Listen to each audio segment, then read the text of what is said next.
Thank you for coming back, those of you who did. We're going to move on away from your future in the IT program to one of the issues of the future of IT.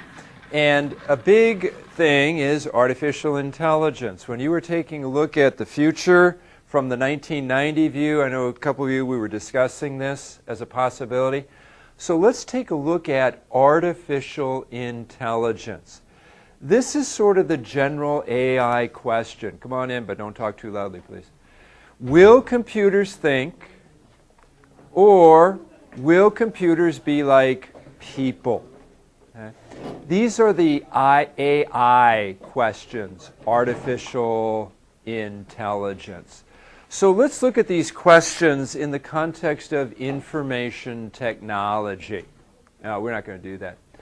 You know, what you did in homework assignment, not very good at remembering those numbers there.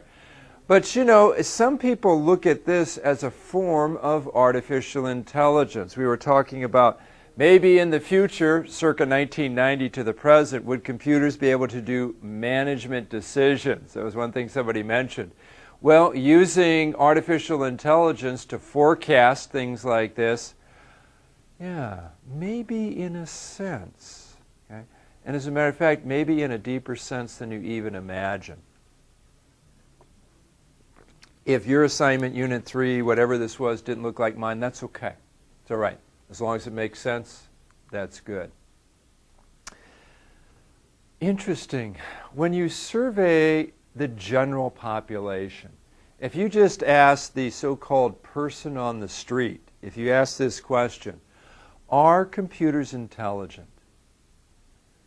Do you know that most people say yes? Most people, when asked, and again, we're not talking about technologists per se, we're talking about the general population. Are computers intelligent? Most people today believe that computers are intelligent. Now that's interesting. I'm going to share with you why I believe that is. We probably should back up and say, are computers truly intelligent? Well, the answer is not today. All right, what's happening? This is somewhat confusing, right? If you asked a computer scientist or information technologist, are computers in 2015, are they truly intelligent? The vast majority would say, no, they're not. But yet the general population, when asked, are computers intelligent, would say, oh yeah, they are. Why? Well, I think it has to do with appearances. Computers appear intelligent. This is not just semantics. We know that computers are tools for solving problems. We know that the reason that we do use computers is they provide either a productivity advantage or an efficiency advantage. In other words, it's more effective to use a computer to solve a problem than it is to do it manually or some other method. But those same two characteristics, productivity and efficiency, can lead you to believe that computers are more than what they truly are. If I asked anybody here to compute the future value of money in their head, in other words, imagine you want to take out a loan for an automobile or a house, and that house loan was $250,000, 30%, that's when I first bought my first house, 30 years, 4%. If you could somehow do that in your head instantaneously, $2,733, I'm making that up, okay? And it was right, people would say, wow, you're smart. Computers do that all the time. There have to be 100,000 different websites with a little Java app that will tell you the future value of money. And they do it accurately, they do it quickly. Exactly. So computers do things that if a human were to do them, we'd be astounded. But the things that they're doing are somewhat mundane, right? Just multiplying a bunch of numbers together. It's true, we can't do that very quickly. We don't like doing that kind of thing. Yeah. Computers appear intelligent. Okay, sorry. Already gave you the example.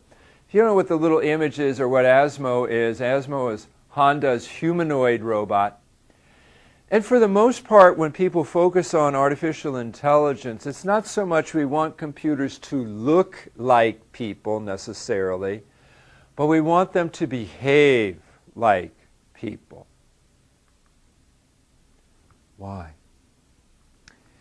If computers appear intelligent, why is that? The answer is something we saw in the second unit of this course, and that's the concept of information theory. Information theory says that in order to have information, you must first supply intelligence. There's a cause and effect relationship between those two grand ideas of IT, information and intelligence. And the cause and effect relationship goes like that. Intelligence is necessary to create information. How does that apply to our context? Information systems produce information. Computers create information out of data. And we know intuitively that information comes from intelligence. So it's easy to mistake what's the ultimate source of the intelligence here. If you're just using a computer system and you're getting information, you might conclude that the source of the information is the intelligence of the computer system. But actually, the computer system is just mirroring. It's just a conduit for all the human intelligence that's gone into it. It takes intelligence to create systems. It takes intelligence to program systems. It takes intelligence to use systems. So when a human being is working with a computer, they'll sometimes say, wow, this thing is really smart. And they'll forget the fact that no, they are supplying intelligence, and there have been other human beings involved there that have supplied intelligence also. The way that I'm going to phrase that for you is this. A computer is basically a reflection of the image of their human creator.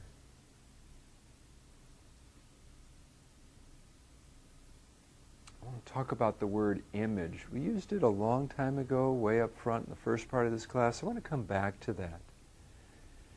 Image, just like the image in a mirror. So basically, computers reflect the intelligence of their human creators. Think about a book. Should have brought a book with me today. Didn't do that. When you read a book, the information content in that book points to the intelligence of the author. When you read a book and it's really meaningful to you, you don't say, wow, that book itself is really great, you know, all the little jots and tittles on the... No. We point back to the author. We say, wow, that was a good author. I'd like to read more he or she wrote. With a computer system, though, there are some other aspects of computerization that fool people. We should actually, when we work with a computer system, we should be thinking about the intelligence that we supplied and the intelligence supplied by the other human beings involved in the process. But because computers are different kinds of tools, for example, they are interactive, whereas a book really isn't. Because of those characteristics, it's easy to lose sight of that and think that it's the computer itself that is intelligent. All right. If you're looking for some examples of AI, you can certainly find things in the notes. And by the way, in this unit, in Unit 4 of the class, I'm going to ask you to, one more time, find a news story. And I want this news story to focus on artificial intelligence. But chapter 11 in the Brookshire text deals with artificial intelligence, so if you want some real live examples, you'll find them there. And if you are interested in artificial intelligence, again, I invite you to CSC 515, 815. That's our applied artificial intelligence class. But what I would like to do is to understand artificial intelligence. I'd like to go back and take a look at the origins of AI. I shared with you in the last unit that the meaning of anything is somehow linked or tied or connected to its origin. So if you really want to understand any topic, including artificial intelligence, it's important to take a look at the origins, the history, and the beginning of it. If you think back to the last unit, and especially on that video that we saw produced by the ACM, Giant Brains, talking about the historic development of computer systems, you remember that the first general-purpose computer systems, those are the mid-20th century. I always point at one device, the ENIAC, as really the beginning of true computers. And the ENIAC was produced in 1946. The ENIAC was fundamentally a number cruncher. And by that we mean it basically did arithmetic algorithms, right? The ENIAC itself was constructed to solve a military problem, the development of ballistic trajectory tables. It was basically computations, intensive mathematical computations. It was a number cruncher. Folks fairly quickly discovered that, whoa, the ENIAC crunches numbers better than people do. Remember in the mid-20th century, not personally, but from reading and watching things, the term computer originally applied to people. The United States Army employed rooms full of women to solve this basic problem. And the women did a fantastic job, but like all other human beings, one, they were slow, and two, they made mistakes. The ENIAC was much, much faster and much more accurate. So people looked at that and said, this system is doing this job better than people are. And then folks began to wonder, what other kinds of problems can computers solve and do a better job than human beings can do? 10 years, I'll never ask specific dates. I want to tell you the dates so you have a context.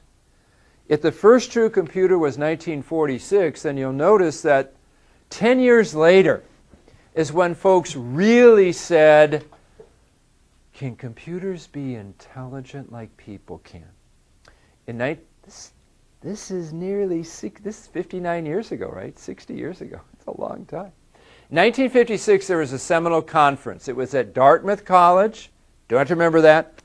This is John McCarthy, one of the principals and the person we think coined the term artificial intelligence. But this is interesting. This is what they said. This study is to proceed on the basis of the conjecture that every aspect of learning or any other feature of intelligence can in principle be so precisely described that a machine can be made to simulate it. Any aspect of learning or intelligence can be simulated by a computer. Quite a leap from saying, okay, computers can add, subtract, multiply, divide, to now they can do anything that human beings can do. This conference was, most people look at as the starting point for artificial intelligence, and a number of research groups and programs began after this saying, what can computers do? Interestingly, fairly quickly, there were some early successes. So if the whole field is in its genesis, in its beginning in the late 1950s, within 10 years there were some pretty spectacular successes. I'll give you two examples. One was a game-playing system, and the specific game was checkers. If you don't know checkers, it's played on the same board as chess. It's a simpler game. There are two sides. There's only two pieces, a pawn and a king, and they only move diagonally. But when you stop and think about it, playing a game of strategy, playing a board game, is a uniquely human endeavor. Animals don't do this. If you go to the ape house at the Milwaukee County Zoo, the orangutans don't sit around playing checkers, right? This is a uniquely human activity. And now we have a computer system that's able to do it. Now this doesn't shock anybody today. I mean, you got multiple games on your phone, perhaps, or you've likely played games even more sophisticated than this on a computer system. But in the 1960s, this stunned people. Not only did the computer play checkers and potentially play against a human being, but it was good enough to beat people. That's shocking. Right? Again, think about the context. Human beings are intelligent. Human beings play checkers. Now I have a computer system that plays checkers. Therefore, it must be intelligent. Now, if you've had a course in logic, you know that is faulty, incorrect logic, but it's a popular perception. If the computer is doing things that human beings do, then it's intelligent. Another example of a computer scientist who is also a clinical psychologist, Joseph Weizenbaum, created an application called ELIZA. I'm going to ask you, the one that I like is broken right now. ELIZA is one of these, they're sometimes called chatterbots or similar. They were originally designed to be a stereotypical psychologist, specifically a Rogerian psychotherapist. They were designed...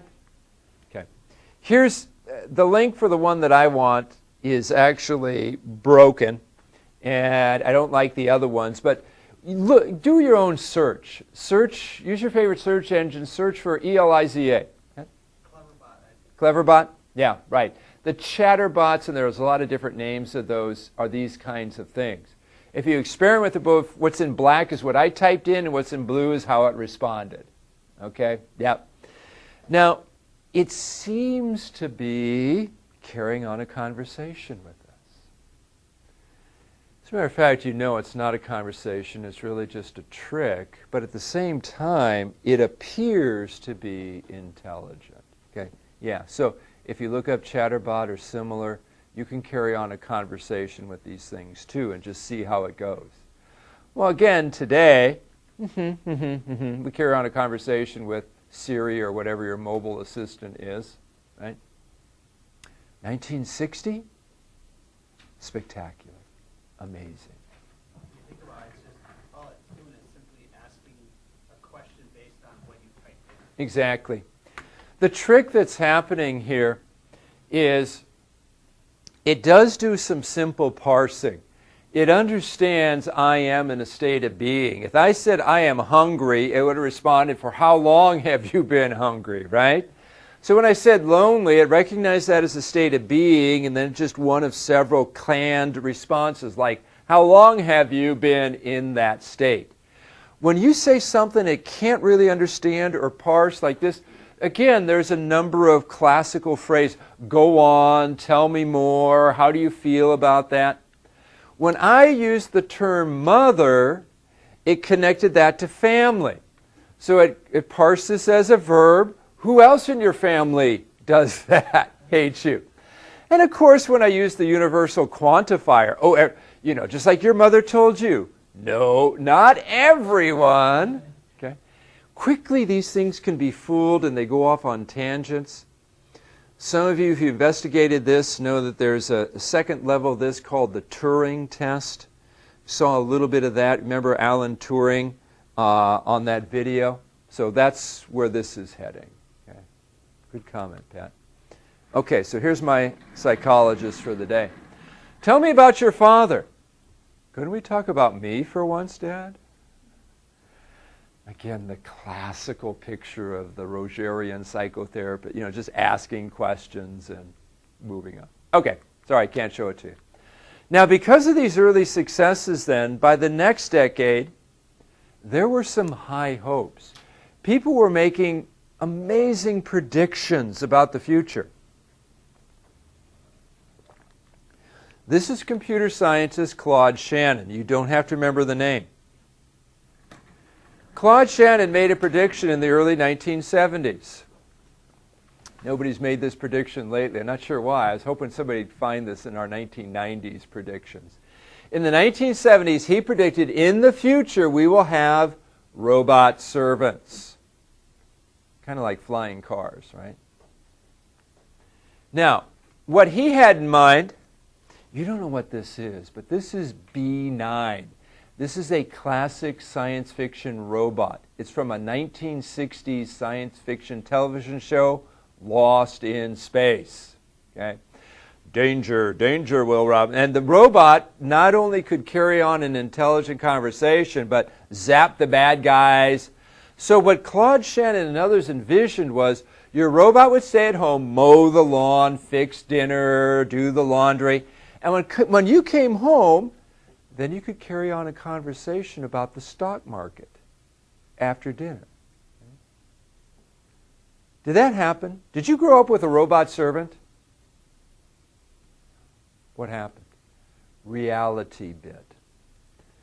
These are just general, the dates are probably just a little bit later than this, but certainly by 25 years ago, computer scientists and information technologists interested in AI realized that there were some real problems.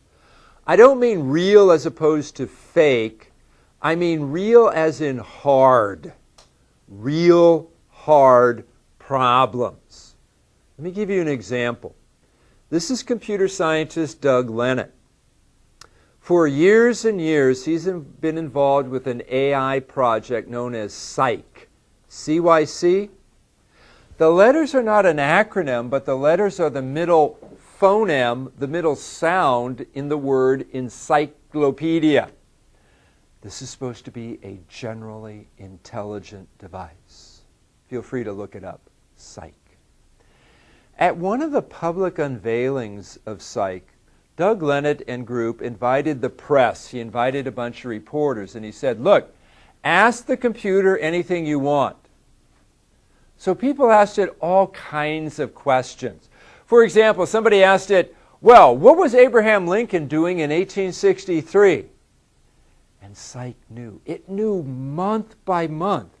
Abraham Lincoln, 16th President of the United States. In January 1863, he was in Antietam. In February 1863, he was in Gettysburg. In March 1860, it just went on and on. I was making that stuff up, by the way. Okay. It knew exactly where he was and everything. And people said, wow, that thing is smart. And then somebody, and we'll assume this person was a smart aleck, asked Cyc this question. In 1863, where was Abraham Lincoln's left foot?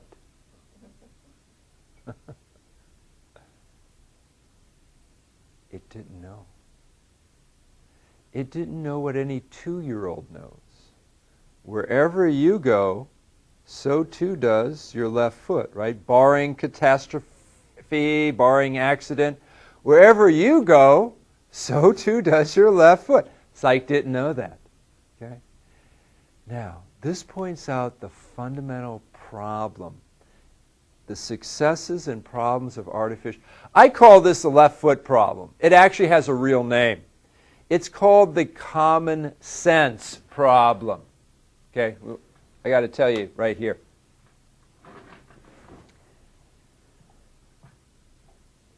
Many of the early successes in AI were in fields that they were things that people had trouble with. Playing games well. For example, early on there was a theorem prover, a calculus theorem proving program.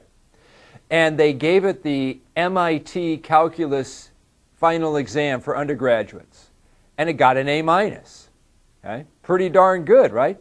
That seems really hard. Would you like to prove the fundamental theorem of calculus? Come on up here to the board. Any volunteers? No, I don't think so, right? Even if you could possibly drag that out of the bowels of your memory, trust me, proving that is really, really hard. The computer did it. The computer played checkers. The computer interacted. The computer made music. But what computers have a really hard time with are things that we call common sense. When you watch that video from the ACM, I don't know if you remember the opening credits there. There was a robotic hand. It was building blocks, and there was a child doing it too. That's sort of a takeoff on a very classical AI situation. They created an AI system that they wanted it to learn. So they trained a camera on children building with blocks. And after the computer was able to process all this data about kids building with blocks, they said, okay, computer, you build with blocks. So the robotic arm reached into the box of blocks, picked one up, moved it, and let it go in midair. And it reached in, it did this again, and the designer said, what is this thing doing? When they analyzed it, what they discovered was it was indeed building a block tower, but it was building it from the top down. Gravity, it didn't understand. Right? That common sense idea that we're sorry, you can't just allow that block to go there, it won't stay in midair, that it really didn't understand. Okay? Darn. Sorry. I discovered earlier I couldn't. Okay, I still can't do that. Common sense, really tough. One of the things we'll discuss in the CSE 515, 815 class is the difference between mundane and expert. As it turns out, expert tasks are fairly easy for a computer, but mundane tasks, everyday tasks like seeing, really, really hard for a computer. So because of that, the field of artificial intelligence split into two camps, two areas, if you will. So beginning sometime around the 1990s, since that time we've had two different directions for AI research.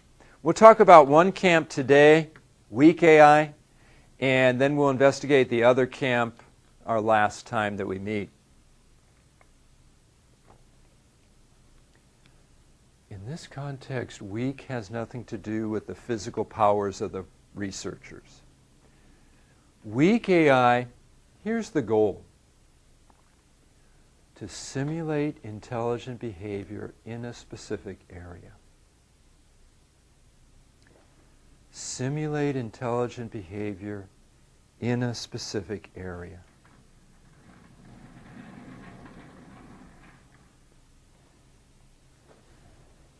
A couple things to notice about this goal. First of all, simulate. No weak AI researcher believes that inherently, intrinsically, the computer is intelligent. We are following the original AI goals, and that is to simulate. Now, that's not to say this may not be a kind of intelligence. As a matter of fact, later on I'm going to tell you that I believe computers can be intelligent. I don't think there's anything stopping intelligent computers. As a matter of fact, most people believe that they are intelligent. So maybe there's no difference between appearing intelligent and being intelligent, right? Are you truly intelligent, or do you just look intelligent? Maybe it makes no difference. Right? Okay. And the second thing to notice is in a specific area. So the idea here again is the researchers aren't saying it has to know everything like psych, or anything about everything, a general intelligent machine. We want to focus on a specific area. Now, weak AI is nothing in the future. This is stuff that exists today. We've had good examples of weak AI for at least 15 years, and probably more than that. So this isn't anything in the future. This is stuff that exists here and now. One example of weak AI research are things that we call expert systems. Maybe as the name implies, we're having a computer system focus on a specific area. Some of the first expert systems were in fields such as oil exploration. Where's a good place to drill for oil? Another very early example of an expert system was in medical diagnosis. What problem does this patient have? What disease is she suffering from? Medical diagnosis was an early, and it currently is a huge area for weak AI, for expert systems. Expert systems exist that will do medical diagnostics. They will basically, you input vital signs, you input symptoms, and they'll tell you what's wrong with you. I was going to demonstrate one for you, but my fault. I didn't take the time to restructure my system for my little app here. So you can go online and see some toy ones, but I'll just tell you that these things really exist. We couldn't look at it, but this is sort of the general outline of an expert system. This outline, by the way, is the same outline of any information processing system. I've ignored the storage activity, but we know that all information processing is to input data, process that via algorithms into output information. In a medical diagnostic expert system, the input is going to be symptoms. What's wrong with you? Do you have a fever? Do you have dilated pupils? Is your blood pressure low? Do you have a cough? What are all the symptoms that you have? Based upon both those symptoms and perhaps some other data, it is then going to make a determination of what's wrong with you. In other words, it's going to do a diagnosis. Now, if you go to certain online websites like WebMD, etc., they have some things like that, but what you see there are really toys. There are actual products that do this, and as a matter of fact, they do it really well. As a matter of fact, they do it better than any single human doctor. Even the most mediocre of professional medical diagnostic systems is much more than 99.9% effective at diagnosing illnesses. And human doctors are nowhere near that. Okay? So these are not toys, they're real things. As a matter of fact, I asked my personal physician a year or so ago, does she ever use an expert system? And she said yes. This is in the realm of ordinary practicing general physicians, right? And I said, why? Well, I knew the answer, but I wanted to hear it from her. She said, well, two reasons. Number one, I haven't seen every possible disease. Sometimes, I'm just kind of stumped by the symptoms that are being exhibited or why the patient isn't responding to certain treatment. Just because she, even though she's a fairly experienced general practitioner, just hasn't dealt with everything there could be. An expert system can cull the data and information from many, many experts. And secondly, she said, even if I am fairly certain of the diagnosis, it's always a good idea to have a second opinion. In many cases, I'd ask one of the other physicians in my group, but maybe they're not around or whatever, so if the expert system responds the same way that I did, then the old saying, two heads are better than one. So By the way, there are a number of hospitals that use expert systems for emergency room triage. And by that I mean you come in and you're not really met by a physician per se. You are met by an allied healthcare professional, but this person is more of a technologist who will hook you up to the machine and type in the issues here, and then the expert system will determine who needs to be seen when. Emergency rooms, you know, I mean, I don't know if MEC one emergency room. I don't know if our is that an what is St. Mary's Ozaki? Is that an Aurora facility? St. Mary's Ozaki, just by the way, fantastic healthcare facility. I mean, I'm not kidding you. I know the people there. That's a fantastic medical facility. But in emergency rooms, sometimes you're inundated. All of a sudden, you know, nothing going on. All of a sudden, there's 15 people in here. Well, who needs to be seen first? That's triage. And what we've discovered is the expert system can do this better than the human beings can do. Here's what separates an expert system from a general IT system. The grand scale thing of input, process, output is the same, but there are a couple unique characteristics in processing. First of all, an expert system maintains a knowledge base. You know what a database is. A knowledge base is a collection of many facts. A knowledge base is a collection of many facts.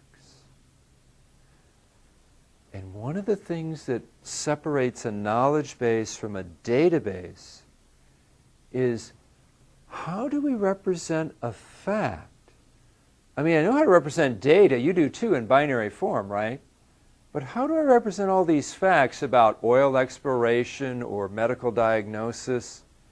Yeah, that's a field in and of itself. So one unique characteristic of an expert system is a knowledge base. A second unique characteristic is something called an inference engine.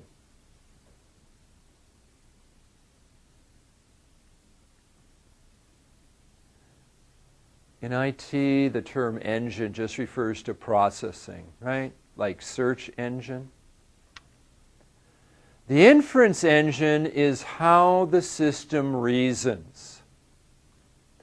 The inference engine applies the rules of logic to the input, to the knowledge base, to come to a conclusion. That, in essence, is how it is reasoning or simulating reasoning. Apply the rules of logic to the data, to the knowledge base, and try to come up with an answer. A long time ago, we looked at, really it's pretty simple in a computer. There are just two general types of processing: arithmetic and logical. Arithmetic, let's change data. Logical, let's compare data. The kinds of processing operations that dominate an expert system are logical operations. Expert systems are really dominated by logical processing. You yourself have experienced how powerful that can be. In the Excel assignment at the end of the last unit, not only did you have to do some arithmetic operations, which were important, but you also had to supply some logical processing. You had to use that if construct. You needed to compare, right? Do I have enough hours in cutting and sewing and finishing? So we saw how powerful those logical operations are, and you know what? Yeah, they dominate lots of areas, and expert systems too. So what's the purpose of weak AI? I don't know why I got pictures of people in cardboard robot costumes, but it looks pretty funny to me. What's the purpose of weak AI? Two reasons. The first reason you should have in your mind already, and that's to assist people. This is the standard this is the standard IT issue, right? Why does technology exist? As a tool to help people solve problems. The whole purpose of IT is to help people solve problems. Same with weak AI. Whether that's my physician using an expert system, or whether it is, trying not to use a car analogy, but today mechanics. Actually, Ford Motor Company was one of the first major auto manufacturers to generate an expert system. Most automobile manufacturers, when you take your car in for service, if there's something wrong with it, there's usually somebody at the dealership that can figure it out. But every once in a while, there's a problem that is really, really difficult. Fomoco used to have an individual or two at their corporate headquarters that seemed to know more about troubleshooting Ford engines in cars than anybody else. And they basically were spending every day on the phone dealing with technicians all over the country troubleshooting problems. And what the IT department said is, it'd be kind of cool if we could clone these people. Well, we didn't do that biologically. But what they did is they constructed a knowledge base and an inference engine based upon how those experts were solving the problem. So in essence, they did kind of clone their experts into computer systems. And so now today, if you're at a Ford garage and you have a problem, you can connect, I can't remember the name of the system, but you can connect there. It's an expert system. You can sort of type in your problem in a free-form way, and it will ask you some more questions, and it will finally give you some hints, insight on what to investigate next. Okay. There's another purpose for weak AI. And that's to replace people.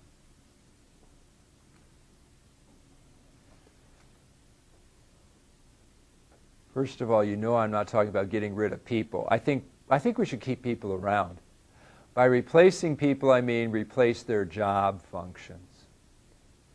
Of course, our knee-jerk reaction is, oh, that's horrible, let's not do that. But information technologists, IT is all about replacing job functions, right? The first computer system, we don't have human beings with the title of computer anymore. We don't have human beings that sit around all day doing manual calculations for partial differential equations. That job, which was a real job in the 20th century, doesn't exist today. That job has been replaced by technology. Okay? Should we replace physicians with expert systems? People would say, oh, no, obviously not. My question is, why not? If they do the job as well or better? Let's think about that a little bit. Should we replace human beings? Now again, we're not getting rid of people. We're talking about job functions here. With expert systems. Help me, Pat. Yeah, there's places where that could be applied. Sure. Let's say you have a community or location that doesn't have access to doctors. Good. And whatnot. And Right. now you have a system that can be used as a doctor. Yeah, absolutely, right? In rural areas, in some countries, access to health care is limited.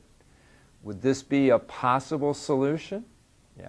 Now, Home Medical Advisor Pro is kind of a toy type of game, and I'm not suggesting replacing your physician with that, but yeah. Let's see if I have this story.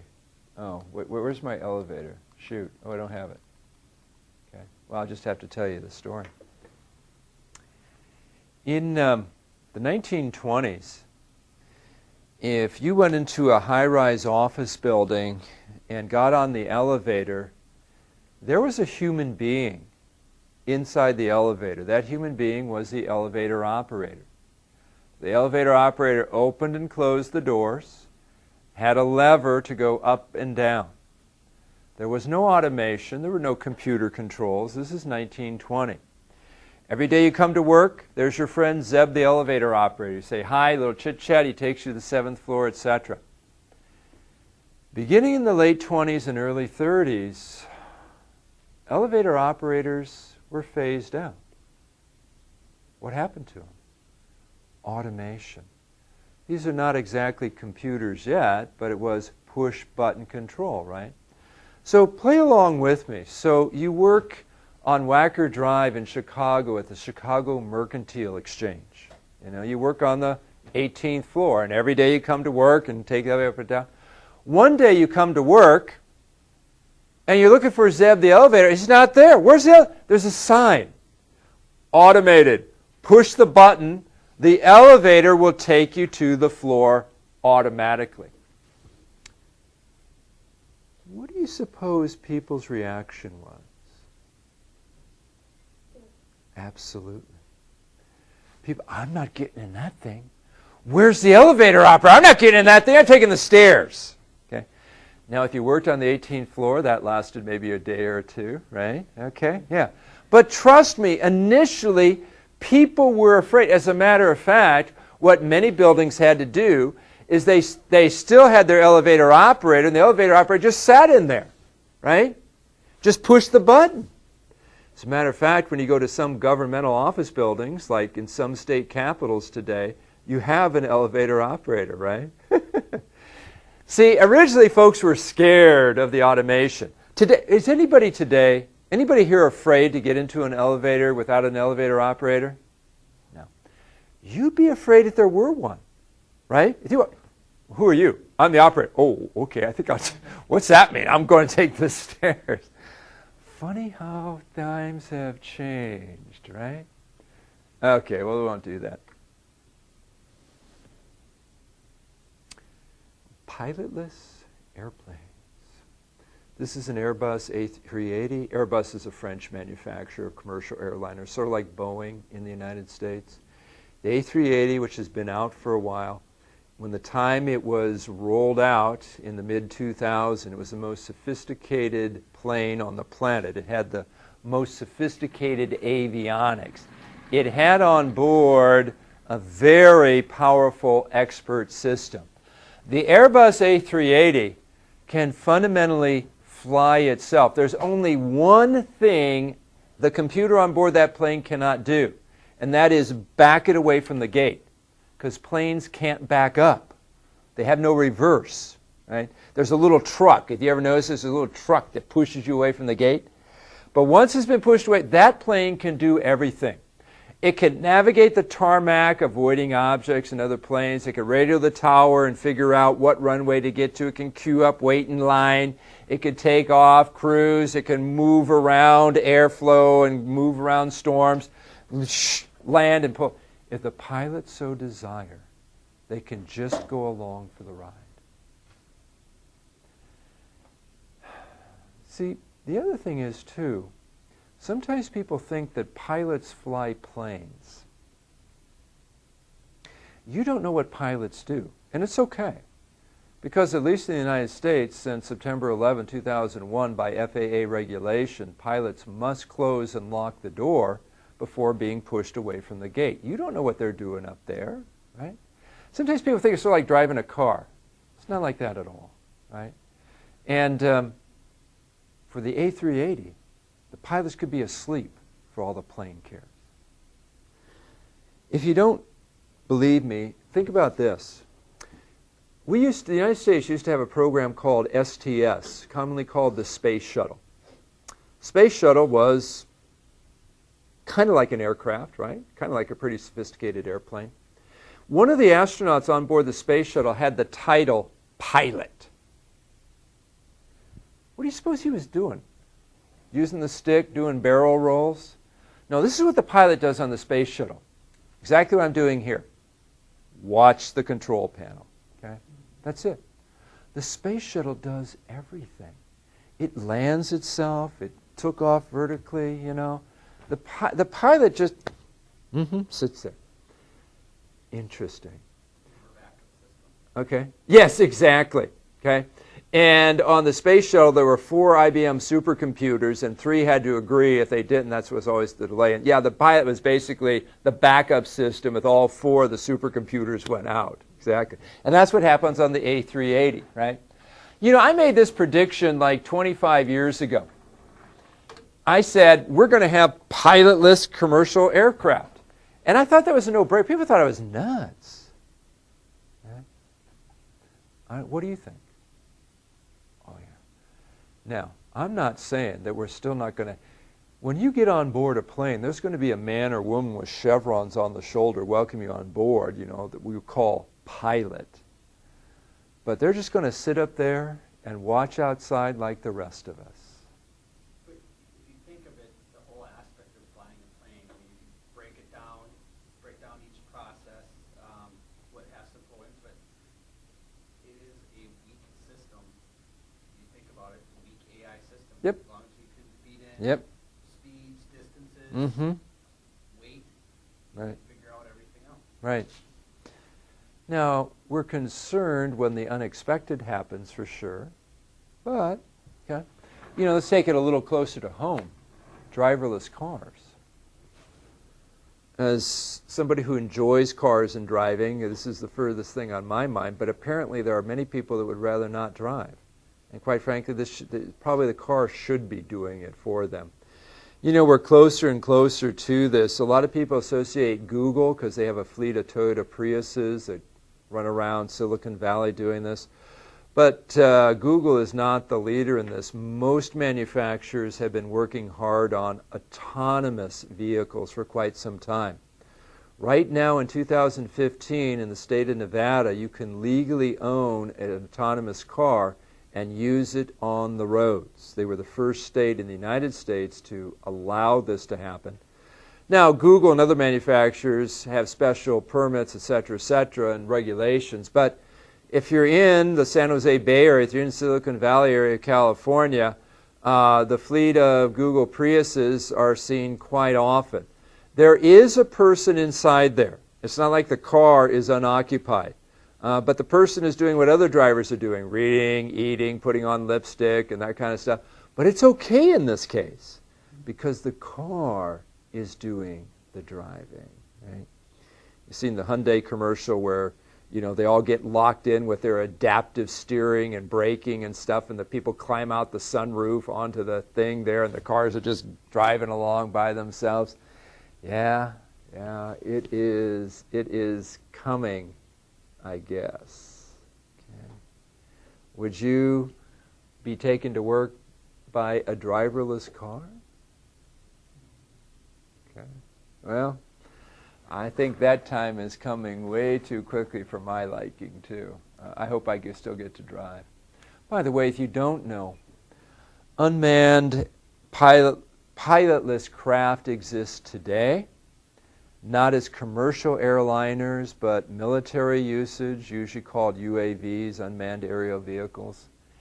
And although you're familiar with the idea of a drone, and a drone is oftentimes controlled by the ground, these things are not. These are autonomous vehicles.